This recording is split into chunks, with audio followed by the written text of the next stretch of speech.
My name is Dennis Timko. I do know Judd, and Judd and I were in a little bit of history. We were in a Toastmasters club group. We'll talk a little bit more about that a little bit later. So it's about 8 o'clock in the morning, and John and I are very happy to be here. But I know this is a motivated group, so otherwise you wouldn't have been here and made it here with this type of weather before us. So hopefully we're going to give you some tangible things to be able to take away, and also some items that you will be able to take away to think about way beyond this meeting. My title is Beyond Presentation Skills, Communication in a Changing World. What does that mean?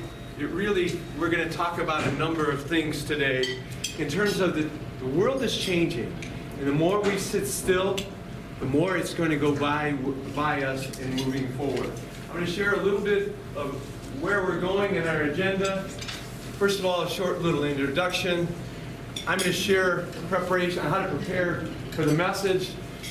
John will follow with preparation for the medium, and then we'll do next steps, and also we'll have a little Q&A at the end. Does that work out for everybody? Is that fine? I hope so. I hope that'll work out. This is a quote that we believe is the underlying premise of why we're here and what we want to talk about today. The medium is the message. And this was a quote that was taken from a gentleman named Marshall McLuhan. Now, the significance of the message is the fact that whatever medium you choose is embedded in the message that's delivered and how it's perceived.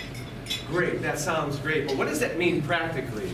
That means practically that if I choose to have a webinar versus an in-office meeting, I choose to be able to video conference, that selection of the medium makes a difference in how your message is perceived and how you're going to communicate. Because we know in today's world, getting together people from all across venues, or even across all of Chicago, isn't always the easiest way to be able to communicate a message. So our message realistically changes by the choice of medium that we use. Now, a little significance about Marshall McLuhan.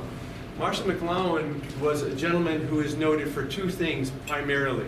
First of all, he understood television more than others in the industry. Second is, he's credited, while he passed away in 1980, is to be able to give a preview of the internet. He forecasted and foretold of the significance of the internet in today. And Marshall McLuhan also, John and I were talking a little bit before, he understood a little side note. Have anybody seen the movie Annie Hall with Woody Allen? Well, Marshall McLuhan actually was in that movie, and the gentleman was talking about medium and media, and he talked about, well, Marshall McLuhan would say this. And the gentleman corrected him and said, no, that's not what he said. He's right here. So Marshall McLuhan was right inside the movie with him. But the significance and things that I want to be able to share with you are these. My wife and I moved here to Chicago in 1989. I had just finished graduate school. My wife was 7 months pregnant with our first child. We both had new jobs, new city, new place to live. There was zero stress in our lives at that time. Well, one of the things I learned when I came here, and I worked for 3 years with Arthur Andersen. I came from my graduate degree in healthcare, so I wanted to join their healthcare practice, doing some auditing, also done projects with a number of companies. But one thing that I learned working with Arthur Andersen, and it holds true to this day, is that whatever you say, whatever you put on paper, whatever you do, says something about you and the organization you represent. And therefore, if you want to promote excellence, which I don't know there are any companies that don't want to promote excellence. Thank you, good morning. That was a signal. You can use that next month to round everybody up and make them sit down. You worked that in so well. But if you want really to promote excellence, then every way you communicate must be at the top notch. So it's important what we do all the time to be able to communicate excellence. and that is critical. There you go.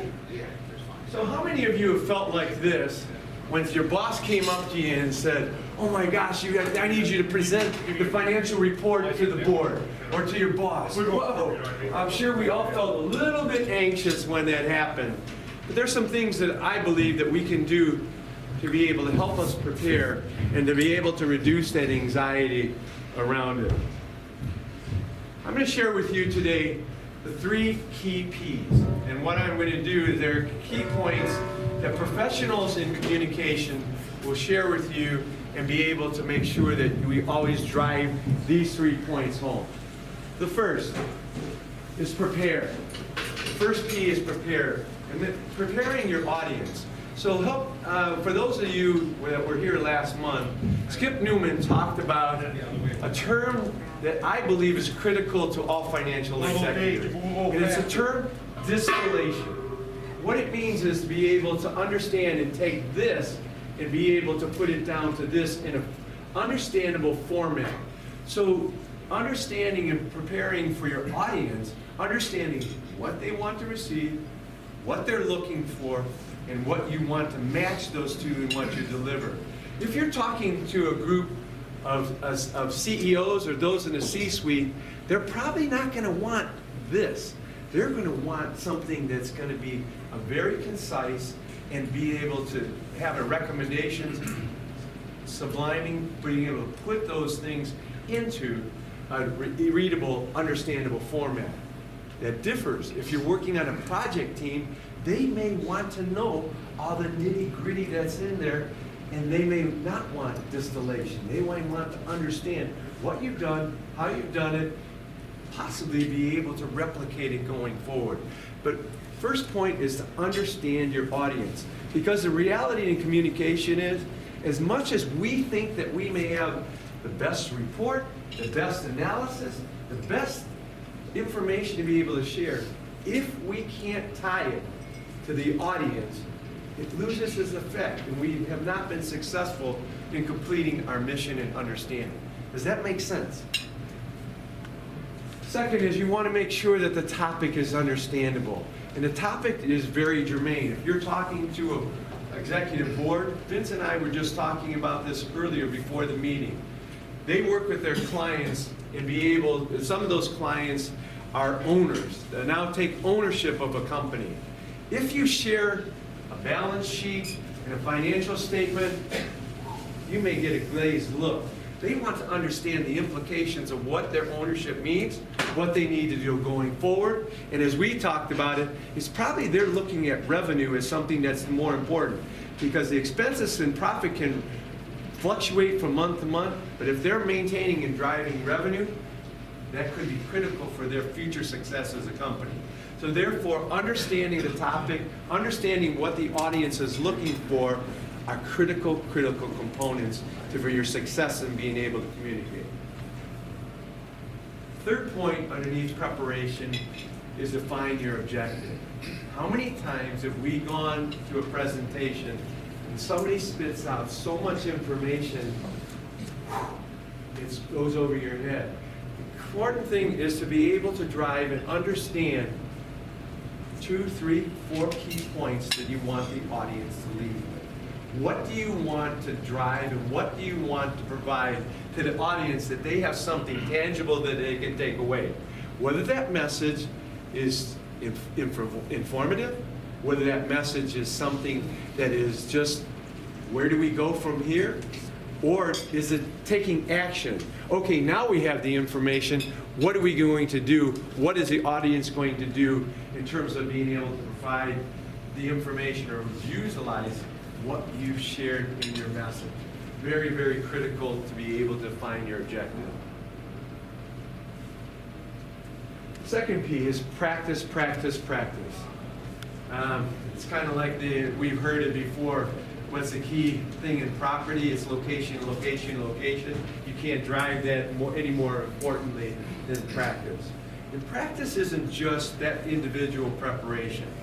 I believe in my career, I built my career on best practices. It ties in But it's really learning, because I don't believe that I know everything there is to know, but I am guaranteeing that if I can take some of the things that, all the skills that you folks bring to the table, it will be critical to my success, because I can learn, distill that information, and always refine to get better. There's a number of things that you may want to do, and I'm speaking specifically about practice in a presentation format. I go through, and John and I have both given many presentations through our professional and through our other fun things that we've done with Toastmasters, also in speaking at competitions, is always prepare. And it can be as simple as being able to record.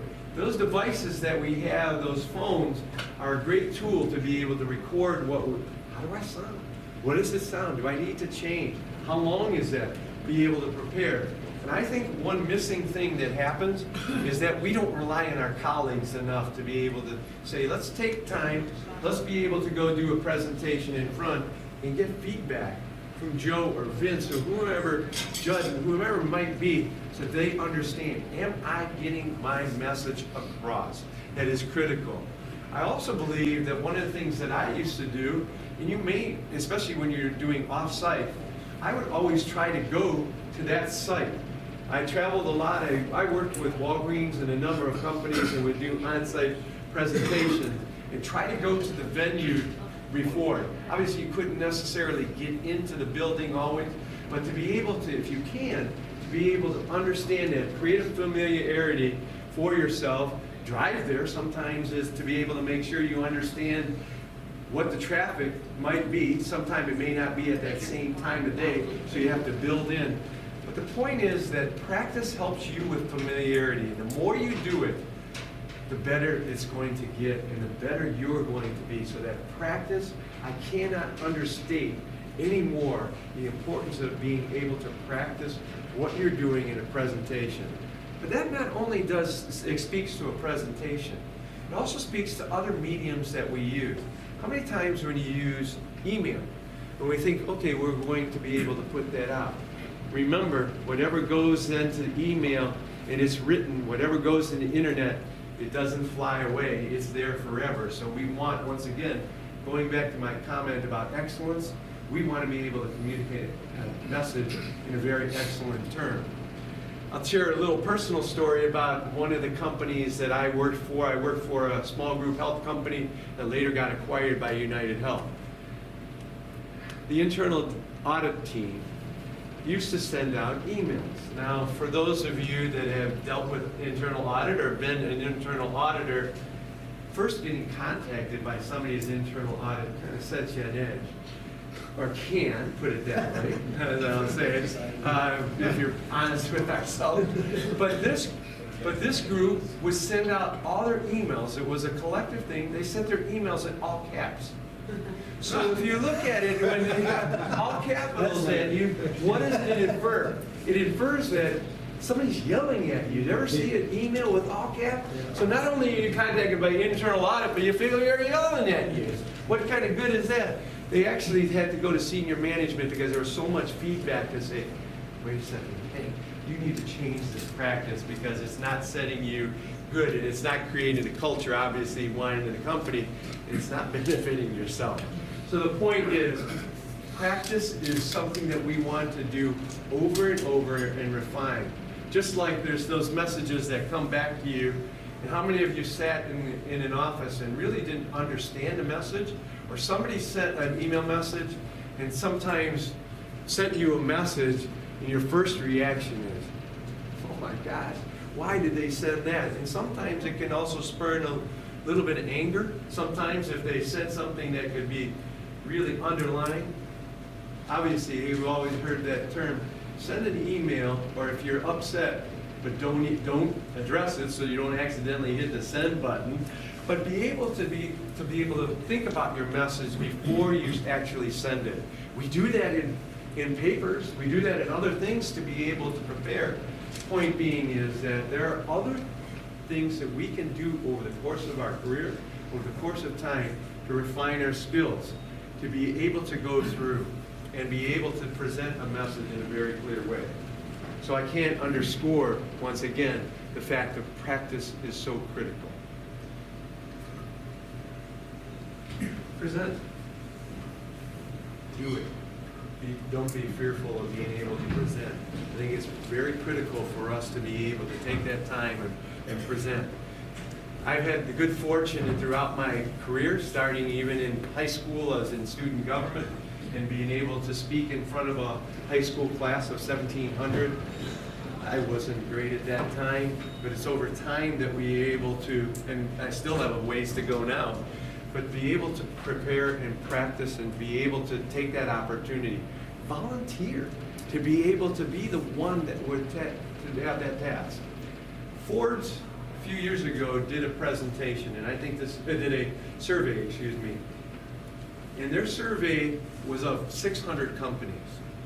Do you know what one of the top skills was on their list? And probably, Mike, would probably be, it's communication skills.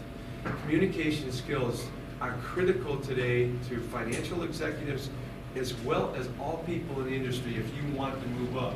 Because what they're looking for, and they're very clear, someone that can communicate internally, someone that can communicate externally, someone that can be able to communicate a message and be able to, as I talked about before, to be able to distill and get down to the heart of the matter, to be very clear and objective, to be able to even negotiate with internally and externally. So there are things that, going back to the practice, is that can I take negotiation skills? Can I be able to take some communication skills? John's going to talk a little bit about what we can do to be able to refine and improve on those skills. But they are critical to be able to advance our careers. But even beyond that, it's important for us to be able to communicate in today's world, whether it is in the workplace, whether it's in our personal lives, because the reality is, bless you, the reality is how we communicate in today's world is critical. And it means, when I talked about when I first moved to Chicago, there were limited means in terms of being able to communicate. We had a phone, we had an email, sure, we had a computer to be able to share some messages or be able to retrieve information. And those are light years past. We've moved light years past. And the means at which we communicate in today's world, what about those texting? Think about that. And the terms that we use even then. How will we be able to communicate on viable means? Video conferencing. How many of you, I know a number are in transition, how many of you have had a Skype interview? So, we've had to prepare for those, and it's not letting down at any stage. Once again, going back to that theme of excellence, we need to be excellent at all at all means and mediums of communication. So, does it make sense what I'm sharing with you today? I'm hoping that it's something as if you're already not front and center in your mind, that it's something that it is a clear reminder of what we must do to one is prepare and understand the audience. There's a saying that we have in Toastmasters that is really, tell them what you're going to tell them, and tell them again. Because the reality is that if we want somebody to walk away with those 2, 3, 4 key points, we have to make sure that they understand. Otherwise, that term that Seinfeld got, yada, yada, yada, it's just there. It's just hanging out there and not being absorbed.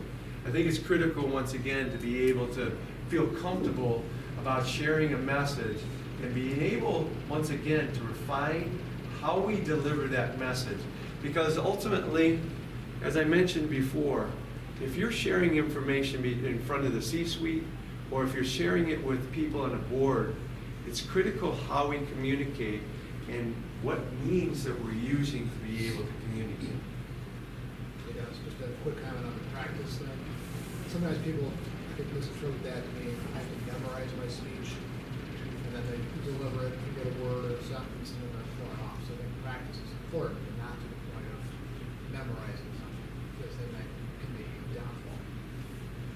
That's a very valid point. Your name? Don. Don, I think that's a very valid point that Don brings up, because it's not memorizing it. And I will talk about how you can prepare and be able to record, not only for length of message, because also that's something that we do very well. How many times has it happened when somebody says you were going to be on for 10 minutes and they ended up taking 15, 20 minutes, and you've lost your audience? There's a reason why, and I don't want to, there's a reason why, and Marshall McLuhan understood it. Why did television commercials go from 60 seconds to 20, to 30, then 20, and maybe even less? Because it's found out that the average attention span for individuals is maybe 23 seconds. So if you're going to be talking way beyond what you're going to say or beyond the expected time, you've lost your audience and you've lost your message. And that is not going to be a very favorable thing. But Don raises a point. It's really understanding to be able to communicate a term, a message, to be able to go forward. So any comments, Judd? Yeah, I was going to say one thing that's kind of undervalued, but is the other side of communication is actually the listening part, right?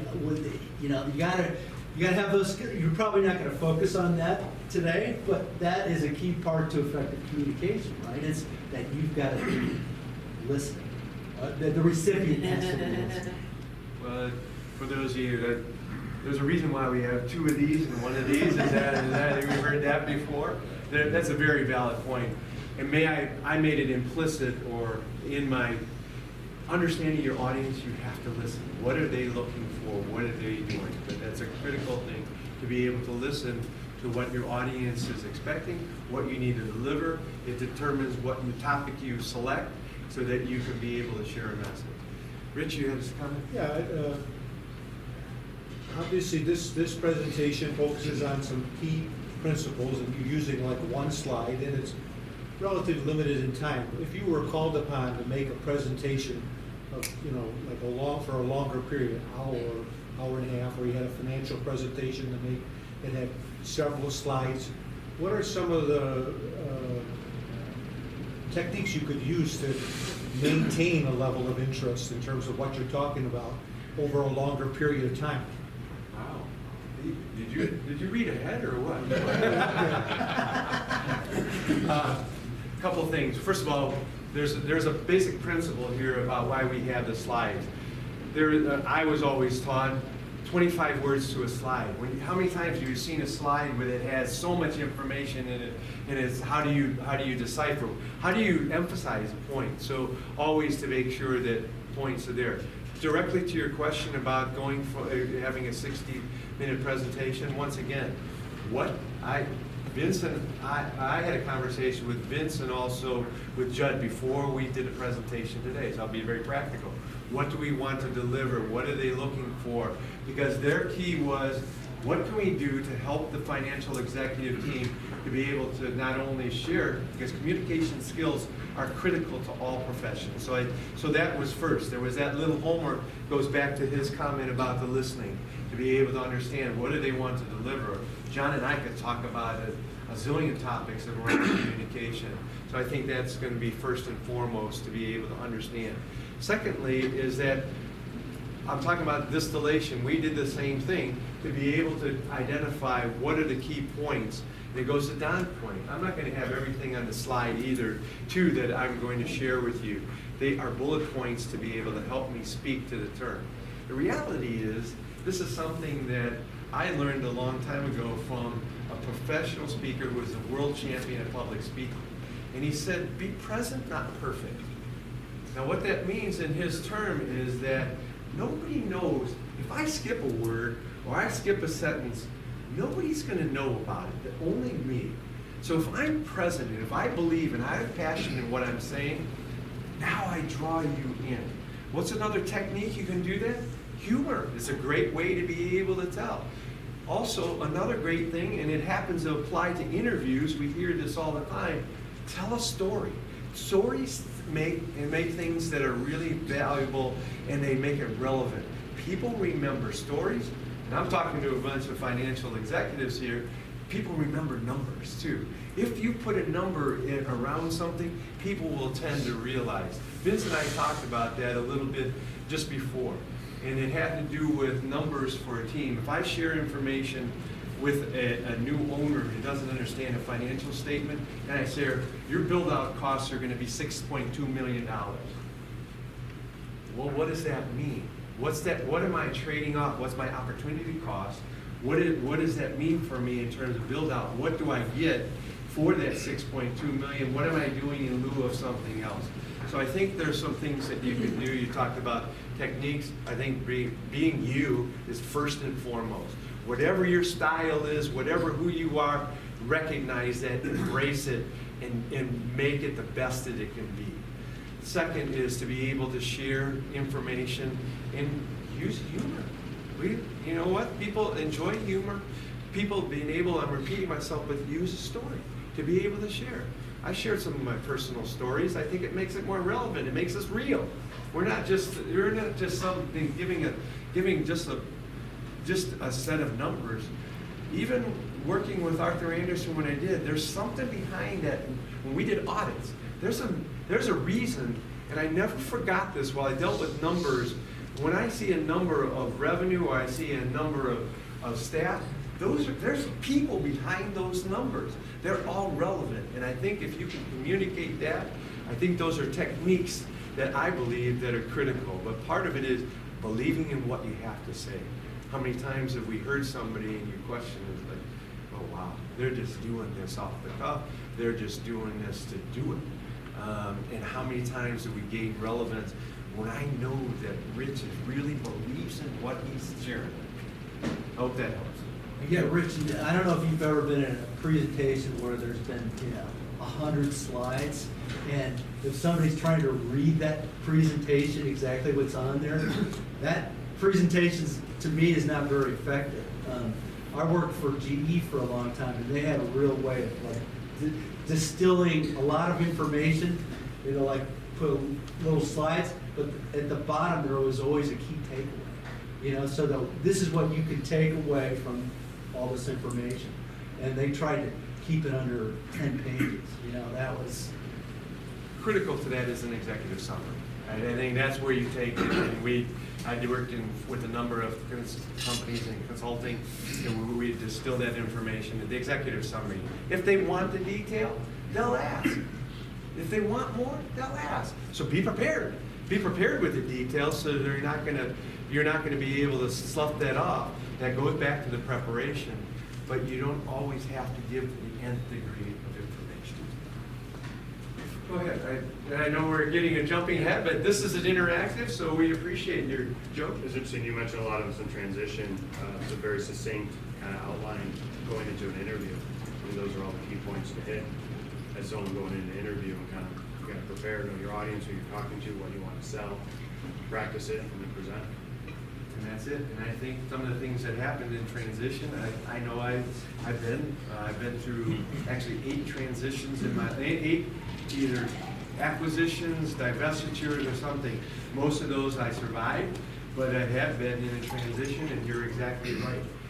One of the things I don't think we take advantage of, if you are, practice with your peers. Sit down with them and be able to go through questions with them to make sure and get feedback from them. Somebody obviously that you trust, to be able to say, oh, that doesn't sound right, or that's really a good point. So once again, it's a best practice. Replicate the things that we do well.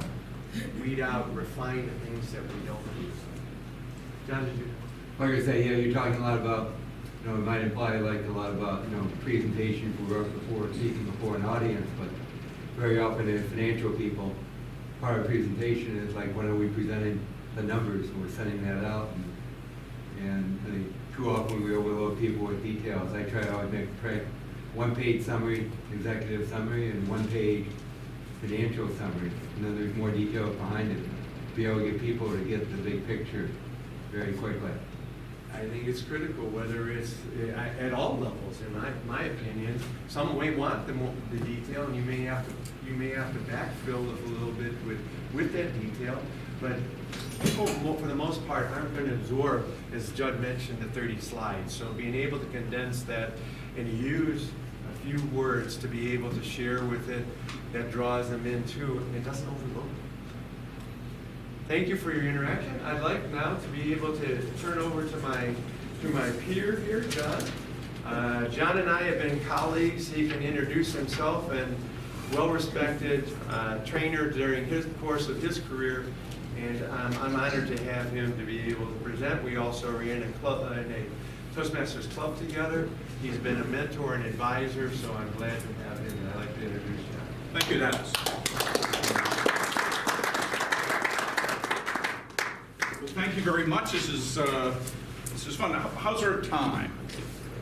I turned mine off. I thought, how are we doing? Half an hour. What's that? Half an hour.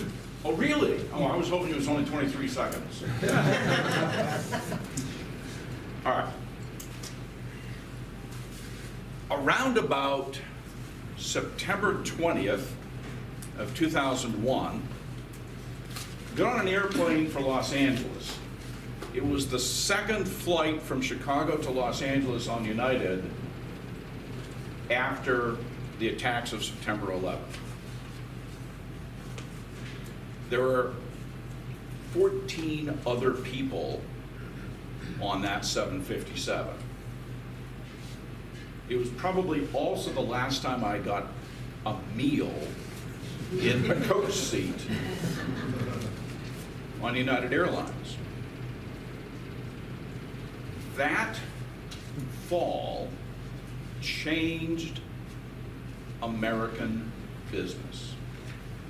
The reason that that flight was empty was people were scared. Nobody wanted to fly. At about the same time, video conferencing was becoming a reality. Most companies had email systems. T1 lines were common, so that internet traffic between businesses was becoming far more common, far deeper and broader. The company that I was working for, a consulting firm, was in the practice of developing proprietary training seminars where people would fly into a central city, spend 2 or 3 days learning some new process the business was introducing or something along those lines. Within the next 2 years, that company essentially went out of business because companies stopped flying people in large numbers to meetings for the purposes of training. Sure, there were still sales meetings, there were still other meetings, but training changed. These days, probably 90% of all training happens at a distance. The world is changing. How we communicate has been changing progressively and at an accelerated pace since the fall of 2001.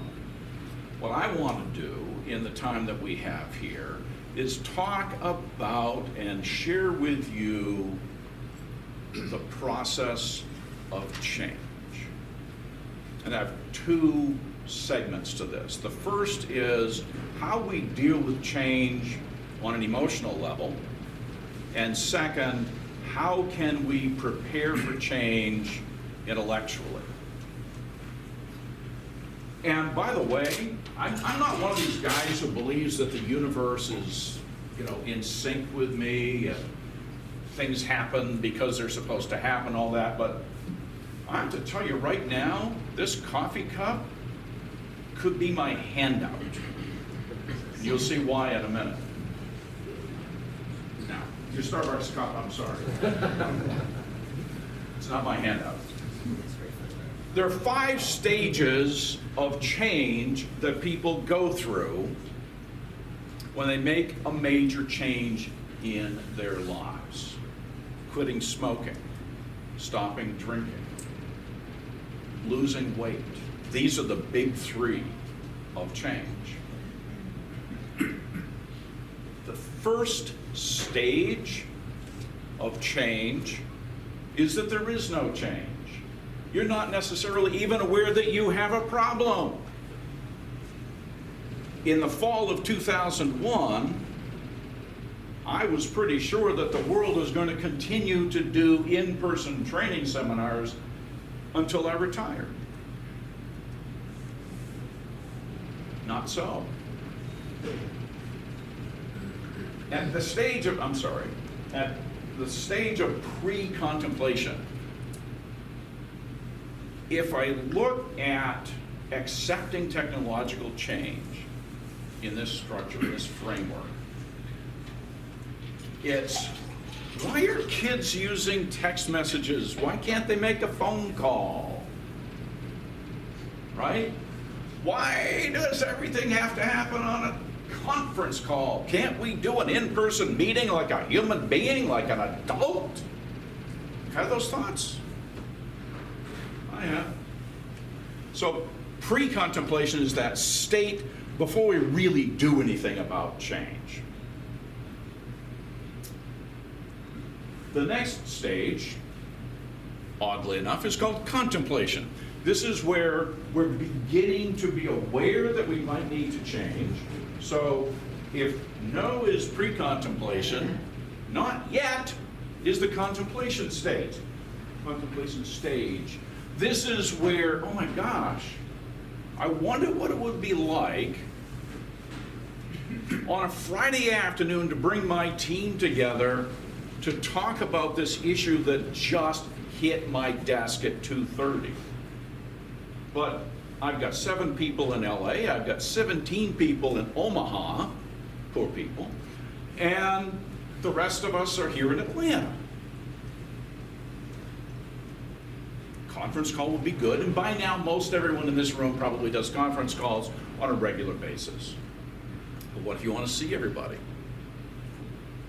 Who here has actually run an online video conference? So maybe 20% of the room. You don't count, Dennis. You're raising my grade or lowering it. So that's the stage of wondering if maybe there's something I can do to make things better, but I'm not ready to commit to it yet. Right? This is that stage where you're very much in personal relationships. They talk about this as being a commitment phobe, right? So the next stage is preparation. What this looks like is I had my nephew download Twitter to my phone. I have no idea what to do with it, but at least I've got it. I think I want to do something about this, but I'm not sure when, right? I'm going to watch a webinar sometime. I promise, I swear to God, I'm going to watch one and see what it's like. That's what that stage is. Anybody here at that stage with respect to webinars and that kind of thing? Yeah. So I told you that in 2001, I was working as a consultant doing largely in-person training programs. By 2003, I'd been downsized into working as an independent consultant. And I started to read what that meant. What's going on? How do people like me in this new role do business? And one of the things that came up was, well, you can teach via conference call. You can teach via a very early form of webinar. I had no idea how to do that. No idea. My first attempt was a 60-minute webinar with like 2 images, hello and goodbye, basically. And at 55 minutes, I realized that I'd only covered the first 3 points. Had not done some of the preparation that Dennis described this morning, but it was also such a new medium. such a new experience, it really wasn't ready. I hadn't truly prepared, but I thought I should do this, and so I took a try. Didn't work all that well. The fourth stage is the stage we tend to think about when we're thinking of change. It's when you actually get around to doing something. In this world of getting ready for webinars and video conference meetings and online meetings of various sorts, this looks like my assistant and I are going to do a webinar across the office just to see how it works, right? I'm going to try this thing, but I'm going to do it in as safe a way as possible with as few people who know about it as possible, because I don't want to mess up in front of my team. But at least we're getting ready. We're starting to do something, right? That's the action stage. When we think of making large-scale changes in our personal life, this is what most of us think of. It's the action stage where we're actually doing something about change that we think of. And so the strategies that we might use, going to the gym more often, or counting calories, or throwing away the cigarettes, or whatever that might require. This is what most people think of. They tend not to think in terms of where you are before you get to this action stage. If you have not gone through those first two stages, you probably won't be ready to push into true change. And then finally, there's the maintenance stage. What this tends to look like in technological change is we do a weekly video conference now. It's on my calendar to tweet some business-related bit of news every day between 10 and noon. I'm doing something to continue to stay current, to continue to stay up with change, to continue to stay aware of changes in methods of professional communication. Who here uses the app WhatsApp? A few, very good. Let's see, what are some others? Microsoft Office 365. There you go. That'll be- Office 365, which looks sort of familiar, but of course the big difference is, It pushed up my retirement by 5 years.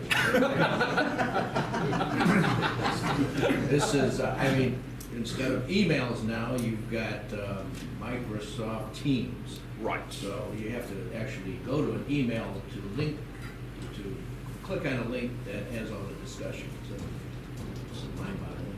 Use SharePoint? Yeah. Do you use any special apps to communicate with colleagues by phone, like a special texting app within a very narrow network? Anybody do anything like that? The FEI, The name escapes me, but I follow quite a number of journalists on Twitter, and many groups of journalists and other corporate types use, young ones I should say, use an app on their phone that is a sort of contained version of text messaging. Slack, there you go, that's it. Who here uses Slack? Yeah, you're ruining my scale, man. You're like the kid that throws off the curve on the math test. I don't need you here. Slack is another good example. I would have no idea how to use Slack. I also don't have the reason to, which is part of it, of course. Does that make you a slacker? Yeah, there you go. There you go. I don't think that's why people think of millennials that way. But anyway, Slack. So Slack is one of those apps one of those media that's new, that might in fact be really useful. It could be, I don't know what your personal, professional situation is, it could be useful. Are we ready to make that kind of change? Are we ready to even think about adding that kind of electronic communication? Don't know. So that's the emotional side of getting ready for change, and with an eye towards technological change. But the challenge with any big change, particularly the one that we're focusing on this morning, technological change, is learning how to do the thing. Learning how to use a Slack, or learning how to use SharePoint, or some of the communicative features of Microsoft Office 365. Any of those technological changes that sometimes are forced on us, sometimes are available to us if we choose to lead and take our teams in those directions. Because we have to learn how to do them. What does that look like? I want to spend just a moment reviewing how people learn on the job, how people learn how to do things without a book. IKEA has shown that you can do this. You just need an Allen wrench.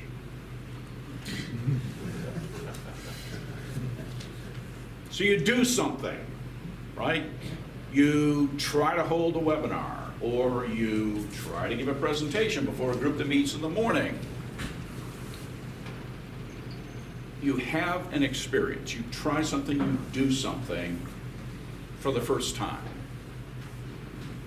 And if you're more or less alert, you pay attention to the experience, and maybe there are people around that can give you feedback on how it worked, how well you did.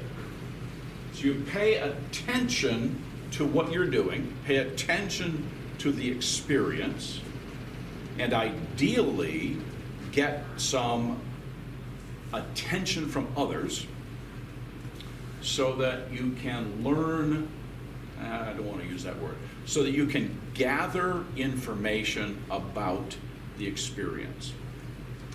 The learning part, the leverage point of the learning part, is in the reflection. At the experience level, something happens. At the attention stage, you're, in a sense, you're asking yourself what's happening or what happened. If you're talking with someone about the experience immediately afterwards, what happened? Then the next step in this is, what does it mean? So for example, I tried to do a webinar, and at 5 minutes before the end of the webinar, I was still only about a third of the way through my material. What does it mean? It means I need to be better prepared with an understanding of how long it's going to take me to talk through key points. It means that I'm going to have a clock handy so that I can pay attention.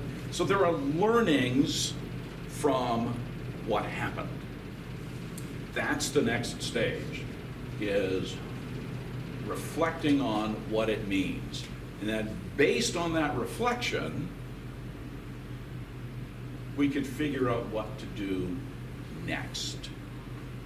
So if this is something that I'm going to repeat, if I'm going to be called on to do this again, how do I do it better? What do I do next?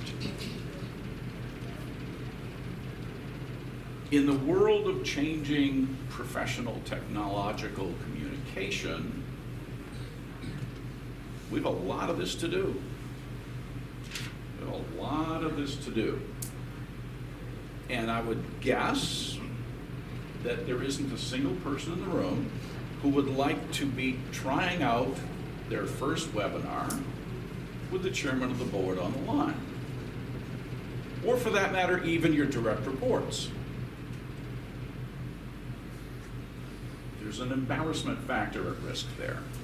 So how do you get to do this learning thing? How do you get to learn on the job without being on the job? And this is where I pull in our quick shameless plug for Toastmasters. Dennis has mentioned it a couple of times. I know Judd and Nick Pessimissis through Toastmasters. Dennis has been a member for about 6 years, plus or minus a little bit.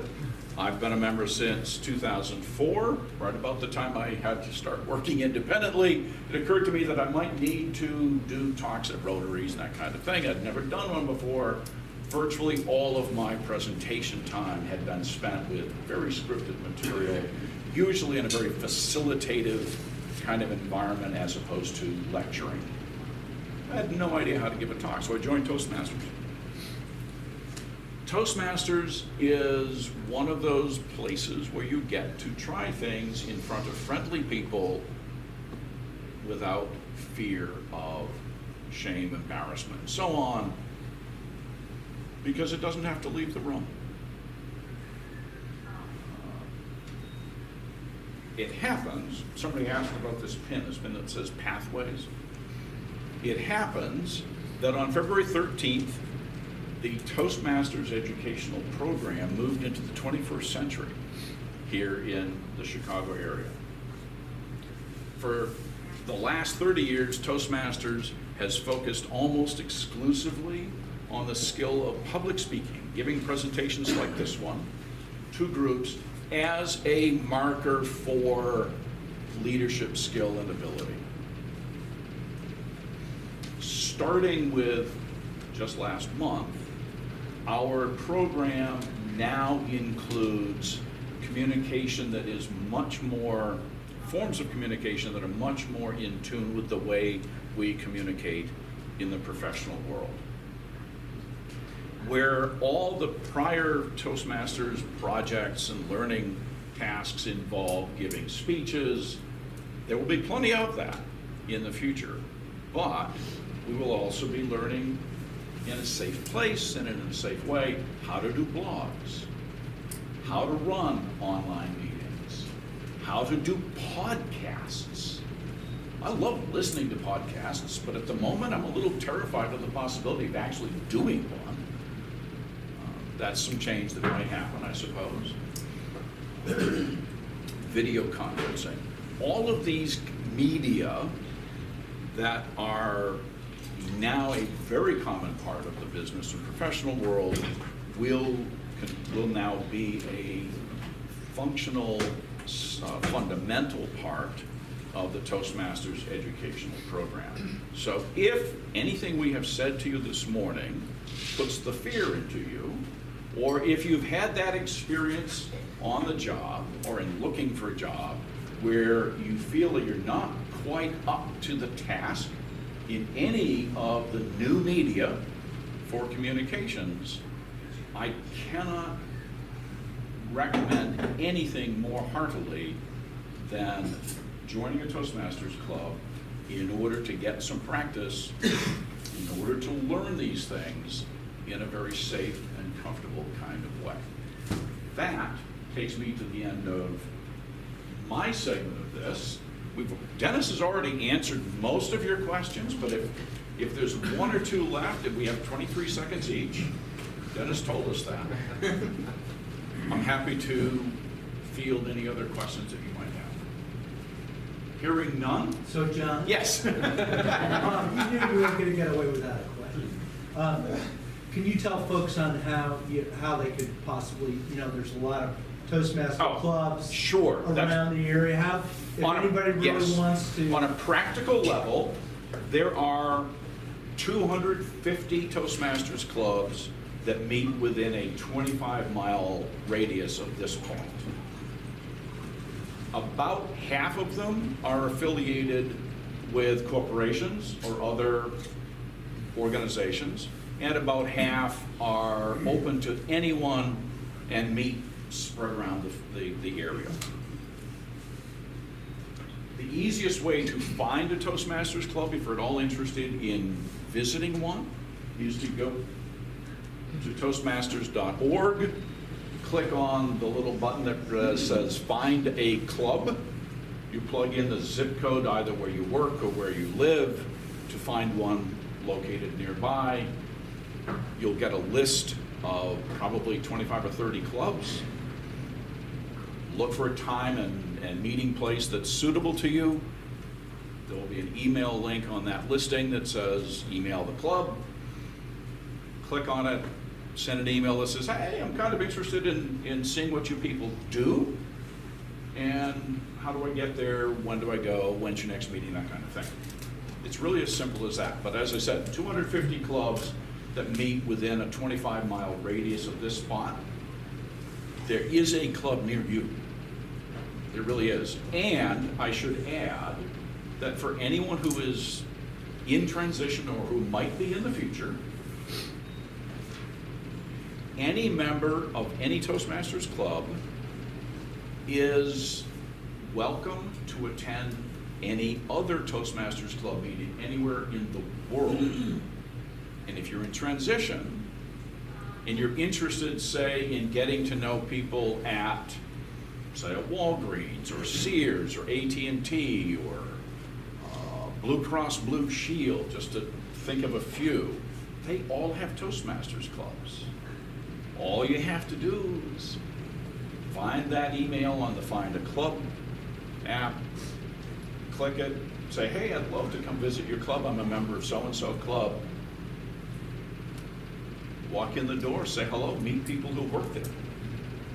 If I'm, this isn't a sales pitch for Toastmasters. That's why we're here. But to answer that. But that to add question. to what John's saying, 250 clubs, about 130 of them are corporate clubs. I know a number of stories of individuals who have wanted meetings, be able to go to a Toastmasters club. For example, one gentleman, I know Phil, that has actually got recruited and actually has a number of positions within Blue Cross Blue Shield. That's just one example. One of the classic stories, which is kind of interesting, Toastmasters is in over, I believe, 117 countries, 350,000 members worldwide. One of the guys in our club was in the paper products industry, and he happened to be for a month in China. He visited 4 different clubs and being able to go there. And one of the things that Kevin mentioned, he said, they speak better English than we do. And so, but it's an opportunity for you to be able to network. So that is a sidebar benefit in addition to reflecting or refining your skills. Thanks. So question, yes. Yes. This sounds you kind of piqued my interest, but let me ask you this. Let's say you said 200 clubs. How many of those, like tomorrow or the next meeting, are fully able to help with blogs and podcasts, or are you slowly rolling that out? If you join today, the educational program that you will be enrolled in is the one that will eventually get you to doing blogs and podcasts and so on. You can no longer enroll as a new member in the old program.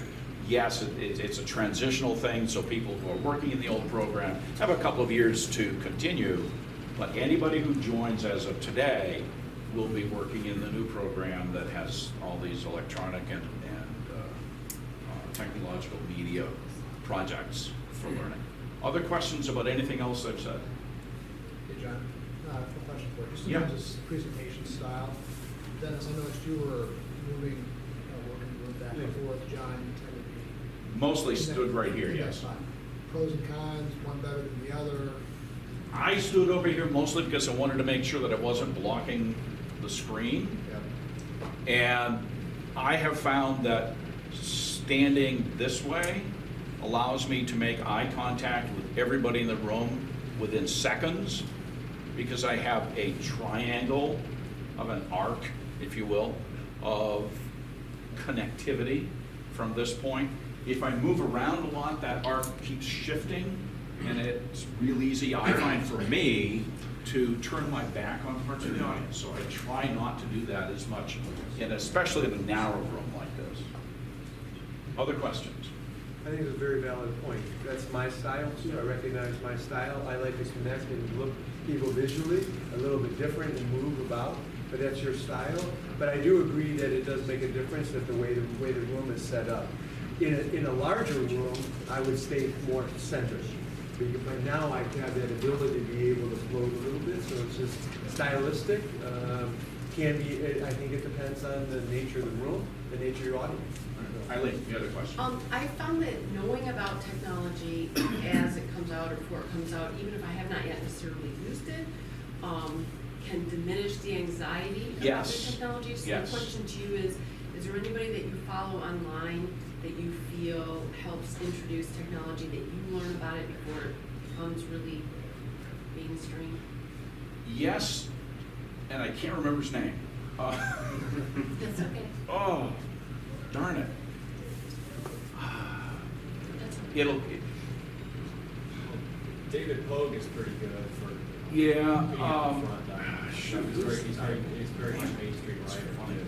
I can't think of, there's a particular person who has written a number of books on the evolution of communication, and in particular, doing business via the web and that kind of thing. And for the life of me, I cannot remember his name. I will find it within 3 minutes of getting home, and I will make sure that we get this, I'll get the answer to Vince, and he'll pass it on, yes. Well, you got curious, you can't leave until you tell us the connection with the coffee cup. Oh, so, on the I know coffee you were thinking about that in the middle of the night. Well, good. So, you see the word, see this progression? No, not yet, close, almost there, ready?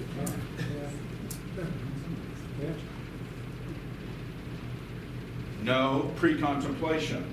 Not yet, contemplation. Closer, preparation. Almost there, taking action. And ready is the maintenance stage. Like I said, I don't really believe that the universe does things for me bit, but that coffee cup makes me wonder. Joe? I was just gonna give everybody kind of an origin about why we have this program. Nick Pessimistis, I think, was talking to Jerry, I'm not sure, but, and we thought that this would, you know, the ability, financial people are not known for being best communicators.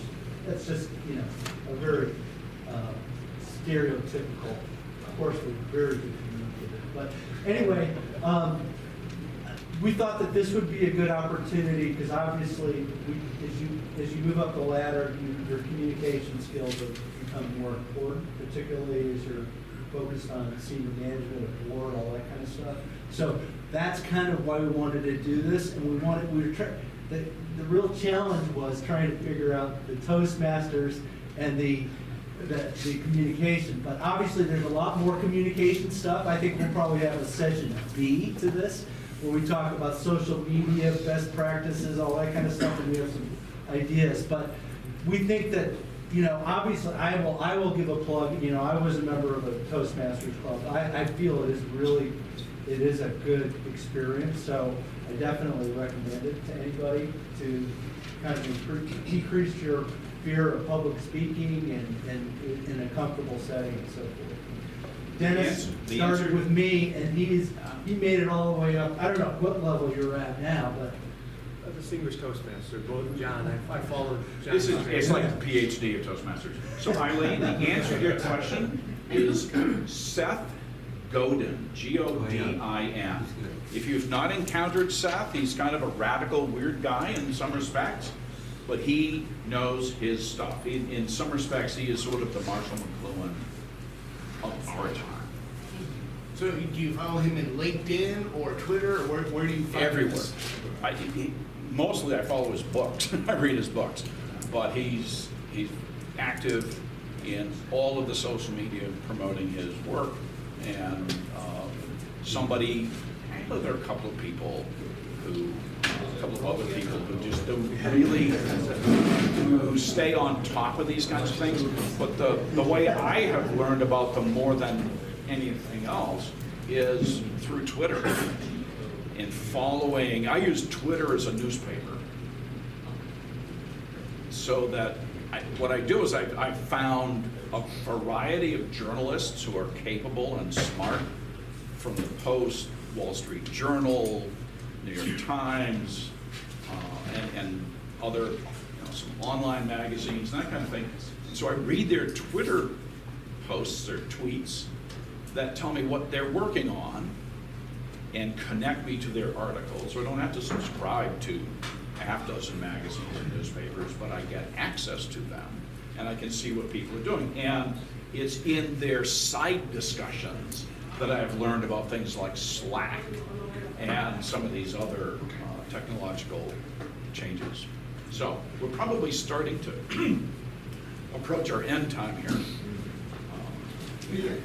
I think at the end of the day, we're really just talking about remaining relevant, right? Yes. You know, and Yes, as you get absolutely. older and as you get further along in your career, the young bucks are coming up and, suddenly difficulty communicating and kind of, whether it's using the different mediums or how you communicate with those folks and kind of changing. Absolutely, and as you have to get keep older- with it. Yeah, I mean, you just have to keep learning. You do, and the challenge is that it's so easy to resist. And I hope that we've given you at least some insight into what it looks like to go beyond resisting and what it might look like to actually embrace the change.